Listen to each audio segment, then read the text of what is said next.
quick white cake with buttercream icing today, but I looked outside, it's fall outside, the leaves are falling, and our Canadian Thanksgiving is next weekend. So I decided that this week we're going to do pumpkin pie, and we'll do a special one on white cake next week. Great. So we're going to get started. Are you ready? Yeah. All right, let's get started. Okay, so first of all, Jaden, our camera guy, took a shot of our recipes up here. First we have to do our pastry. So we have 1 pound of lard here that we cut up just so it can soften. We have 5 cups of flour. We have to add in the rest of our dry ingredients to our flour. So we're going to need some sugar. How much do we need, Justin? 1 teaspoon. So I'll measure this out. Do you want to hand me a knife?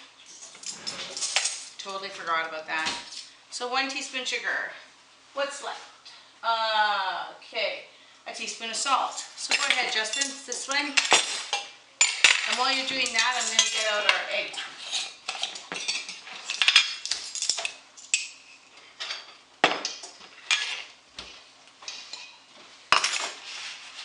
Okay, what's next there, sweetie?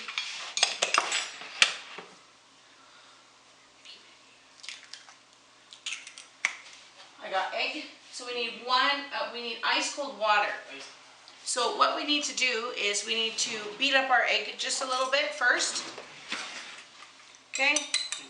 So go ahead and beat that up. And I'm going to get a 1 cup measuring cup.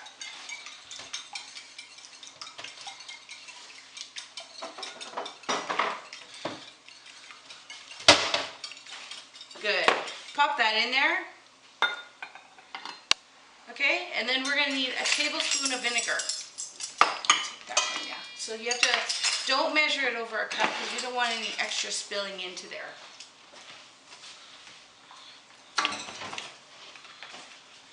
So just measure over the counter. We can wipe the counter.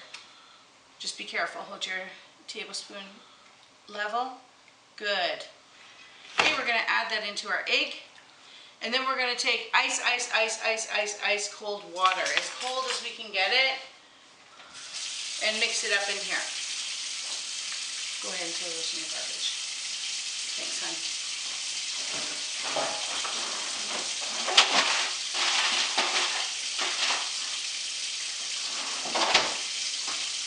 Okay, so I'm going to put our cold water in here, and I'm actually going to throw a couple of ice cubes in there. So that's extra cold. So it's extra cold. The colder your water, the better your pastry is going to turn out. Pastry for me is a little bit tricky. I'm more into the savory. My mom is more into the sweet stuff, and her pastry always works out perfectly. So, did you do our baking powder, Justin? Nope, no. Baking powder? Okay, we got to get that in there. 1 teaspoon, please.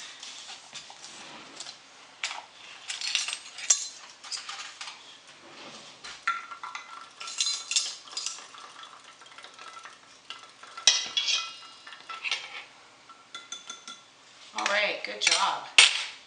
Pour it in there. Okay, so our next step is we have to cut our lard into all of these ingredients. So we're going to add all of our lard in here. I would just, I wouldn't do that because we don't want to drop it on the floor. We need the whole thing. So just pick up the pieces. They're not that soft. They're soft enough that you can cut them, but they're not that soft that they're going to make your fingers all yucky. And to cut, we use what we call a pastry blender. And pastry blender, you just cut through the lard and keep cutting. I'll get Justin to finish this off until it's all mixed in. And you want your pieces of lard to be a small pea size. So go ahead, Justin. Okay. Start cutting that up.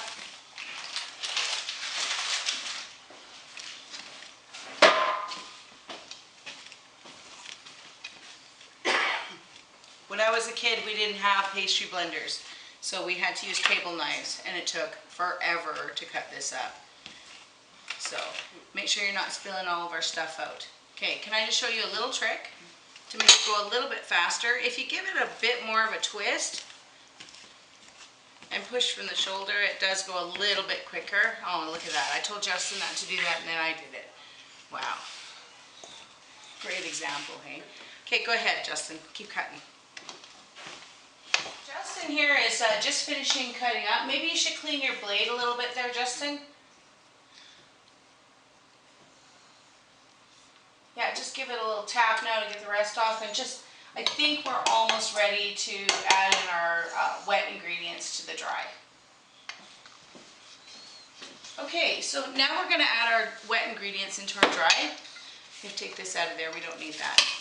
So the trick with pastry is this. Handle it as little as possible. Your hands are warm. You can even cool your hands off by running them under cold water. So why don't you go ahead and do that, sweetie? Yeah. Run them under as cold water as you can stand. We just want to cool off our fingers because cold hands makes the best pastry. So we lost a little bit of pastry dough here again. I'll put that on there. Okay, so I'm going to add in about half of this. This is a cup. You fill up you put your vinegar and your egg in there, and then you fill it up with water to about a cup worth.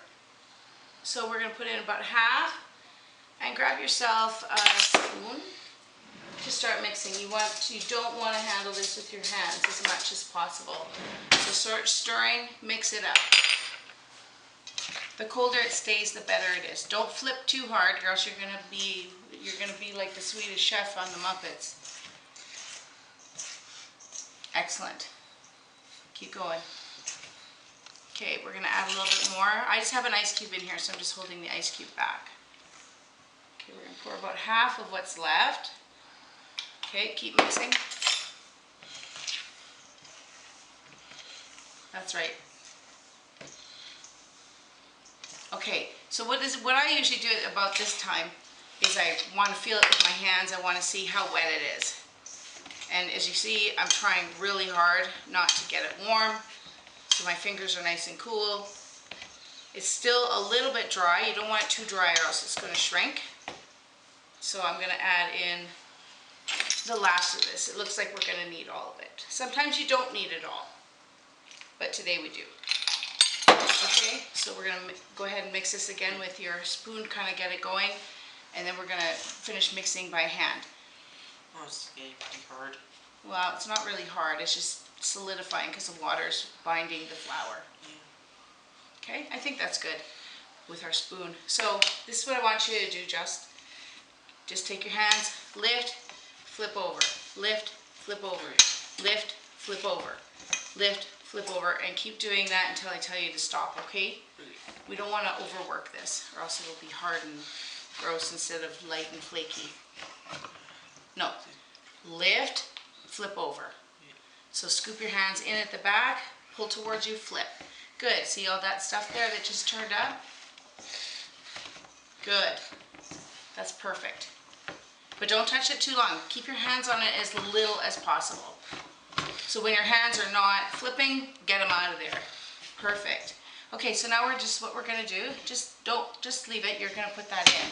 We're going to pop it onto our counter. Make sure that we got all of everything out. And we're going to get this just finishing mixing. So to get that off your hands, just go like this. That'll rub off. There you go. Awesome. Okay, so again, we're going to handle this as little as possible. I'm not great at making pastry. So hopefully this turns out awesome. I'm hoping, hey? Yeah. Maybe because you're helping me, it'll be better. Okay, so we're almost done here. We almost got all the things mixed in. Okay, so this pastry will do 4 crusts. So it'll do 2 bottoms and 2 tops. And I made this one today because I'm actually going to make an apple pie later. But we're going to use about half of this to make our pumpkin pies. So I'm just going to cut this pretty much in half, do my best. You don't want to reuse your pie dough if possible. So try and be as accurate as possible. So then we're going to take half of that. It'll be for one crust, half will be for the other. So I got this handy dandy little chart here if Jaden wants to come and take a look at it. So we can measure out the pie size. Right. So this is a 10-inch pie crust. So we're gonna measure it bigger because it's also a, oh wait a minute, what size is this? Oh, it's 9.5-inch pie crust. So, but it's also a deep dish. So it's not the standard. So what we're gonna do is we're actually gonna measure it out to 11. So Justin, I'm gonna give you a quick tutorial on how to roll a pie dough. You flour your board. Excuse me. Just kind of get this into a little circle as best you can. And what you do not want to do is you do not want to flip your dough. You just want to roll it from this. So pie dough shouldn't be stretched. It should be rolled. If you stretch it, you're going to get shrinkage. So this is my marble rolling pin, which is actually cool to the touch, which is good for pie dough. And we're going to roll from the center to the edge. Center to the edge. Keep going. And like I said, you don't want to stretch it, so you don't want to push the dough, you want to roll the dough. And you just keep going until we get to the 11. Go ahead, Justin, finish that off. So, Justin has rolled this out. It's pretty good. So this is how we put a pie crust into our receptacle. Okay, you have to just gently pull it up, fold it, and it's folded in half. Don't like fold it like you're folding an origami. Okay, we pick it up carefully because it will tear, and we lay it in the pie dish, unfold it, and we don't want to stretch our dough, so don't start shoving in the corners. Kind of pull up on the crust and then give it lots of room in there. If you stretch it, it'll shrink. Oh, this little corner here is still kind of sticking. Okay. So our pie dough doesn't quite cover because we didn't quite get it round. Okay, so I'm going to stop fiddling with it. I'm just going to put it here. We'll cut off the edge in a little bit, but we need to roll our next pie crust. So again, I'm just going to try and roll this as circular as possible without handling it too much. Okay, go ahead, Justin, start rolling, baby. So we're going to make our pie filling now, and I use the E.D. Smith recipe. So this is what the recipe is. So we need 4 eggs, and we have to beat our eggs first. So Justin, I'm going to get a saucer. We're going to saucer these eggs. Now these eggs are from our chickens. They're not candled. That means we haven't actually put a light behind them to see if they have blood spots or whatever, which is why we're going to saucer them. Okay, so just crack an egg in there, bud. We'll see if everything's good with the egg. Oh, that looks great. Grab another egg. Now, I prefer to use a whisk for pumpkin pie. It's not what I use for everything, but it is for what I use for this recipe. So, lock it down, and we're just going to turn it on low. Okay, so I'm going to add the pumpkin. Now, I can my own pumpkin, but canned pumpkin that you buy in the store is perfectly acceptable, and it's quite tasty.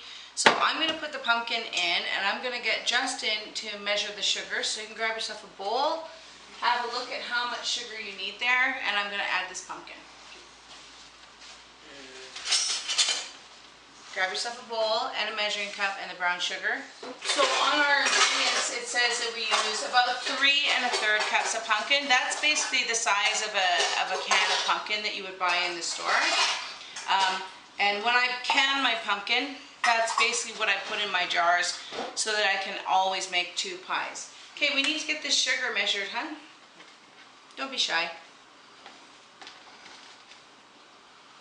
So I have a joke for you, Justin. I read it this morning. Why did the ghost cross the road? I don't know. He wanted to get to the other side. Okay, that doesn't seem funny, but it's like when people die, they talk about going to the other side of the ethereal veil, to the spirit realm. So not to the other side of the road. Okay, never mind. It's all good. So we're gonna do leveling just like what we learned in the very first lesson. Okay, so make sure you hold that over or else you're gonna lose half of your cinnamon. Okay, I think we put a little bit too much. So what we're gonna do, this is a neat little trick. As we pull it out, we're gonna level it. That works, hey? Yeah. Okay, and then go ahead, you try this time. So don't pull it out all the way, hold your knife there, and as you slowly pull it out of the jar, you can level it, and then that way you don't lose all your cinnamon all over the counter like that. Okay, now we need ginger. Now I don't usually put ginger in my pie because I'm not a huge ginger fan, but we're gonna do it here just for because we're gonna keep to the recipe. So we're just gonna put our knife here, and we're gonna slowly scrape so that we get just 1 teaspoon. It was 1 teaspoon, right? Oh, crumbs, it was a ½ teaspoon. Okay, so guys, I wouldn't recommend you do this, but if you just forget to look at the recipe for a second, we're gonna take some of this ginger out and try not to get the cinnamon with it. We don't want it too gingery, because pumpkin pie is not supposed to be hot, and ginger can be hot. Yeah. Okay, so we also need nutmeg. How about you read the amount, since I forgot. 1 teaspoon nutmeg. 1 teaspoon nutmeg. I don't have a fancy jar for my nutmeg because I use a lot of it, so I buy it in bulk. So for this one isn't as sticky the way the cinnamon and ginger are, so I just need to shake. 1 teaspoon. Okay, whew, got that right. So Justin, how much salt do we need? A ½ teaspoon salt. Okay, so grab your ½ teaspoon and grab a ½ teaspoon of salt. Give it a shake. Shake it side to side. That's all you have to do on that salt. Usually the sticky stuff you do have to level, like some of the spices, they have a little bit of stick to them. So we're just gonna give this a little shake to mix it up. We're gonna pour it in. And then we're gonna start this again, I think. There we go. And the E.D. Smith recipe, which is what I'm using, which I always use, it basically says a ½ can of evaporated milk. So that, a ½ can, so because I always make 2 recipes at a time, because that's what I have canned in pumpkin, I doubled it, and because here in Canada we have everything in milliliters, I converted it to imperial, and it's basically 1 can. A little bit less, but I don't like to throw a little bit in the garbage, so I always use 1 can. So basically you just hook your can opener on like this. That's what this one is for, if it's going to work for me, and no it's not. Holy Dinah. Ah, there we go. So you always do an air hole on the other side so your milk doesn't go glug, glug, glug, glug and splash everywhere. So we're going to make a little hole on this side. We don't have to do a full hole. So Justin, can you just pour this in? Sure. It shouldn't, just do it slowly because we don't want it to splash. Okay, that's awesome. So now we're going to mix it. And I like to mix mine for about 2 to 3 minutes because it just incorporates a lot more air in it and your filling isn't as heavy. So that's what we're going to do.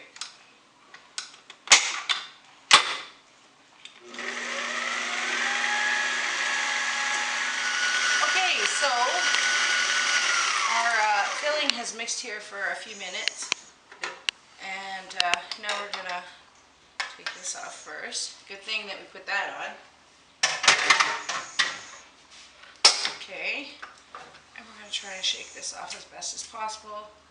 Because I don't use the can filling, it doesn't get as pureed as my homemade pumpkin doesn't get quite as pureed. Okay, so it's pretty runny. It's a lot runnier than the filling that you get in the can. So if you want to grab a pie plate there, sweetie. Okay, so we're going to pour about half of this in here. And then we'll show you what to do with the crust. And then we're going to pause until we're ready to get them in the oven.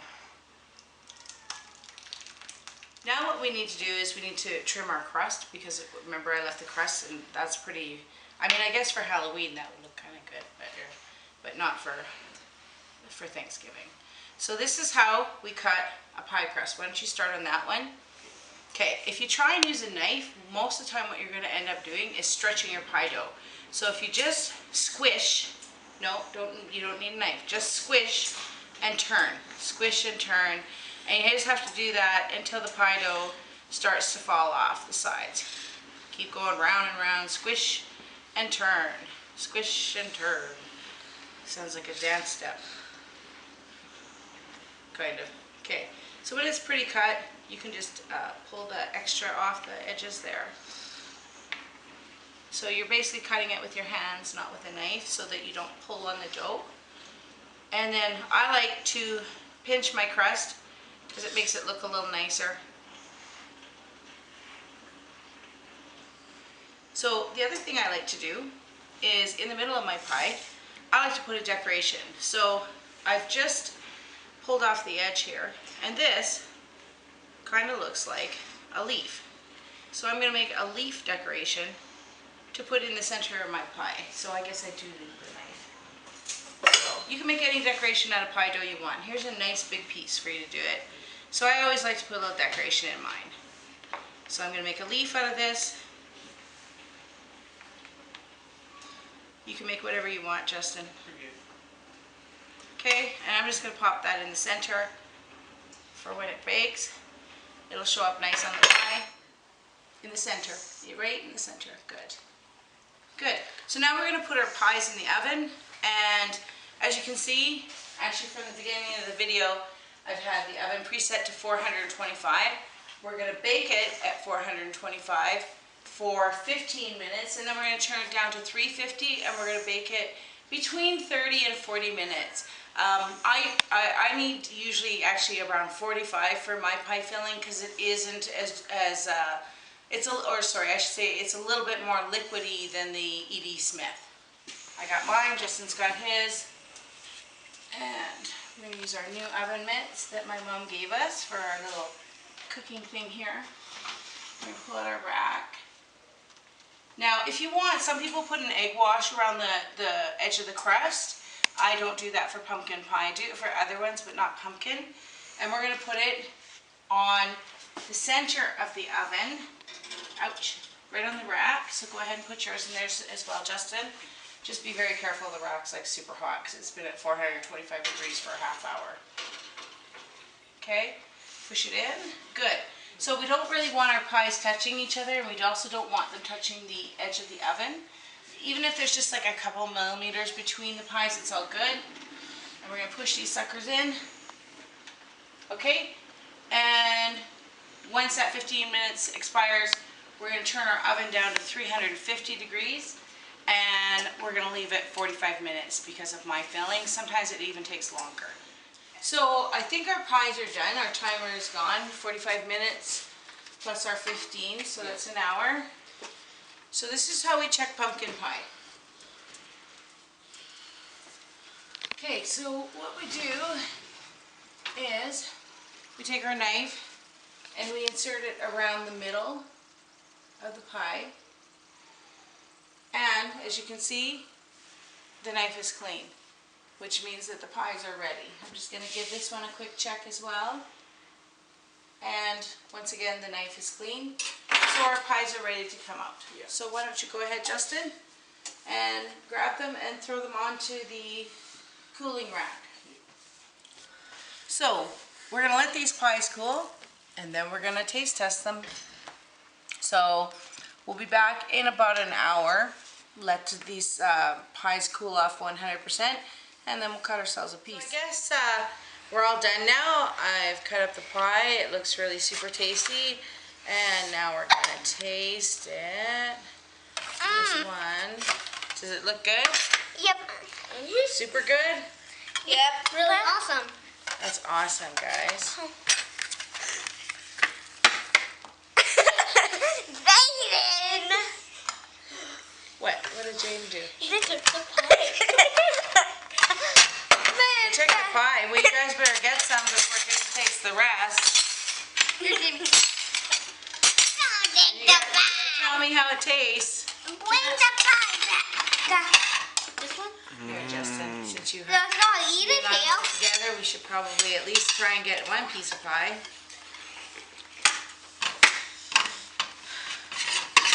So, Mommy, when do I eat it? And Mmm. This is awesome. Jaylin a bean Thank you. and Mummy. Okay, so taste it. This is awesome. Oh, you guys left me a small spoon. Oh. Oops. Yummy. It's still warm, guys. This is awesome. This is so The good. best pie in the world. Yeah? Well, so that's it for another Aspiring Teen Chef. Hope you get to make some pie because it's really good. And have a happy Thanksgiving if I don't get a chance to post before the Thanksgiving weekend. Okay? See you guys. Bye. Bye.